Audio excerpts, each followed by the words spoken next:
तो भाई साहब हम सबसे पहले सुबह सुबह उठते हैं, जो हमारे दाऊ हैं इनसे हम राम राम करते हैं और राम राम करने के बाद फिर हम लोगों का घूमने का प्लान बनता है। तो ये मना कर रहे थे, फिर भी हमने कहा चलो चलते हैं। तो हम अकेले ही घूमने के लिए आ गए और घूमते घूमते हम लोग पहुंच जाते हैं और हमारी हो जाती है गाड़ी ख़राब। तो हमने उसका प्लग सही किया और सही करवाने के बाद फिर पहुंच जाते हैं मार्किंग करवाने के लिए, क्योंकि हमें साइट पे मार्किंग भी करवानी थी। तो हम मार्किंग के लिए चल देते हैं और मार्किंग करवाने के लिए पहुंच जाते हैं साइट पे।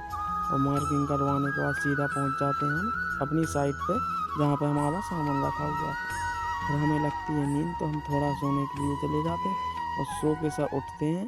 तो फिर हमें पता चलता है कि हमारे गड्ढे खो रहे हैं। तो हम वहाँ पर जाने के लिए तैयार हो जाते हैं और वहाँ पर पहुँच जाने के लिए अपनी गाड़ी उठाते हैं और सीधा चल देते हैं साइट की ओर।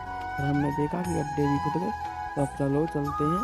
और आगे हम लोगों को बाज़ार भी जाना था, तो हम पटरी पे अपना चलते गए और फिर गाड़ी उठाई और सीधे पहुँच गए बाज़ार, क्योंकि हमें अपने दाऊ को स्टेशन भी छोड़ने जाना था। ये हमारा दाऊ है, क्योंकि हमारे दाऊ के घर पे थी शादी, तो उन्हें घर पे भी जाना था।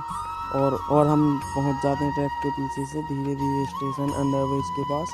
और अंडरब्रिज के पास पहुंचने के बाद हम लोग उसमें एंटर करते हैं और एंटर करने के बाद फिर हमें लगती है भूख, तो फिर हमने चाय नाश्ता किया और फिर सीधा चले जाते हैं दाऊ को छोड़ के घर पर, क्योंकि हम लेट भी हो गए थे। तो हमने सीधा गाड़ी उठाया और सीधा चल देते हैं अपने कमरे की ओर।